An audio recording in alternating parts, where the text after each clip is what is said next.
Hello guys, good morning. তো তোমরা সবাই কেমন আছো? আমি কিন্তু বেশ ভালোই আছি। তো দেখো সকাল সকাল চলে আসলাম একটা মিনি ব্লগ নিয়ে। সকালবেলা ঘুম থেকে উঠেই জানলাটা খুললাম, বাইরে বেশ হাওয়া হচ্ছে, ইচ্ছা হচ্ছিলো হাওয়া খেতে, কিন্তু না, এত হাওয়া খেলে চলবে না, সকালে রান্না করতে হবে। তো আজকে এখন রান্না করেছি ভোলা মাছ, সর্ষে বাটা দিয়ে ঝাল করেছিলাম, আর একটা আমের টক আছে, আর একটা নিরামিষ তরকারি আছে, উচ্ছে আছে তাতে, মানে করলা। তো আমি খাই না বলে সেটা তোমাদেরকে দেখালাম না। তো ওই বাটিতে ভাতটা দেখলে ওটা হচ্ছে বাবানের ভাত, আমি ওটা তোমাদের পরে বলছি ওটাতে কি কি আছে। তো চলো, এখন আমার খাওয়া দাওয়া হয়ে গেছে, আর এই দেখো খাওয়া দাওয়ার পরে বাসন কোসন ধুয়ে সব পরিষ্কার করে নিচ্ছিলাম, কারণ একটা বেলা হয়ে গেছে। এখন বাবানকে আবার চান করাতে হবে, ওকে ভাত খাওয়াতে হবে। শোনো, চান করবে কে? কে করবে চান? কে করবে?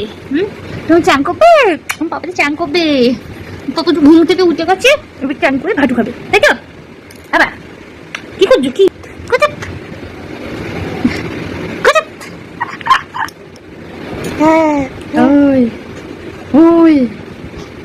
তো এই দেখো বাবানের এখন চান হয়ে গেছে, ওকে একটু রেডি করিয়ে নিয়ে ওকে কিন্তু এবার খাওয়াবো। তো এই যে দেখো বাবানের খাবারটা, আর এর মধ্যে কি ছিল সেটা আমি তোমাদের বলে দিই। বাটির ওই ভাতটাই, তো ওই ভাতের মধ্যে ছিল মিষ্টি আলু আর হচ্ছে মিষ্টি কুমড়ো, মানে পাকা কুমড়ো, ভাতের মধ্যে দিয়ে কিন্তু সেদ্ধ করেছি।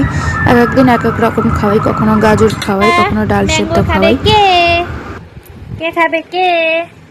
দাঁড়াও দাঁড়াও, তোমায় দিচ্ছি, দাঁড়াও।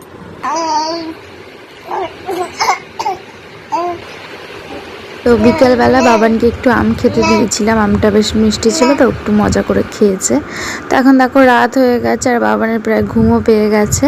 তো এই যে বাবানের রাতের খাবার, তো এখন ওকে খাবারটা খাইয়ে ঘুম পাড়িয়ে দেবো। তাকে আমার কথাগুলো শুনছে, তো ঘুমিয়ে পড়বে। আর আজকে রাতে এখন খাবো আমরা রুটি আর কাবলি ছোলার তরকারি হচ্ছে, তো চলো তাড়াতাড়ি। সরি, রুটি নয়, পরোটা হচ্ছে। তো দেখো মা তরকারিটা বানাচ্ছে, হয়ে গেলে এবার আমরা খাবো। তো আজকের ভিডিওটা এখানেই শেষ করছি। কেমন লাগলো জানিও, ভালো লাগলে লাইক কমেন্ট শেয়ার করো, আর আমার চ্যানেলটাকে অবশ্যই সাবস্ক্রাইব করে দিও। Tata, by.